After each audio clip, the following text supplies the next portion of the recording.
बजे हजुर के टिपेको हो बजे दुईटाले? टोडा टिपेको। टोडा टिपेको हो? हाम्रो टोडा टिपेको टोडा। यो चाहिँ के पकाएर खाने साग?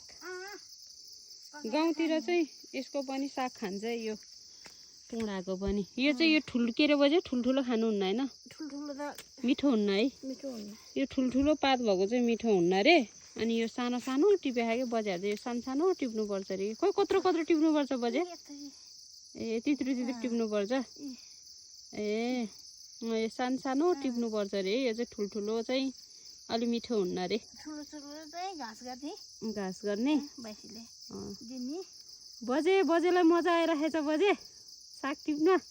मजा आछ। आज तपाईँले नि चाख्छ है यो? टिप्न त जान्दैन तर हेर्दैछु कसरी सिक्दैछ बजेसँग। तपाईँले नि खाएको छैन होला अहिलेसम्म यो साग होइन? खाएको पनि छैन टिपेको पनि छैन। ओ ल फर्स्ट टाइम बजेको।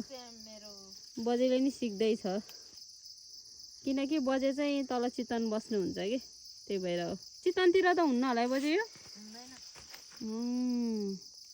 यही आएर देखेको यो गाउँमा आएर? किनकि यसको पात चाहिँ लास्ट ठुल्ठुलो हुन्छ कि यत्रो यत्रो हुन्छ। यति ठुल्ठुलो हुन्छ तर यो सानो सानो खानेले यस्तो भर्खर पलाएको।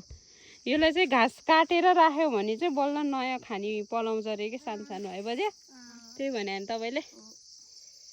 ल म पनि सिक्दैछु गाउँमा कस्तो के भन्ने कुरा होइन बजे? सिकाउँदैछ बजेहरूले। यो माथिको त के हो बजे? धनियाँको बोट हो? कस्तो भएको त है? ल बजेहरू टिप्दैछ।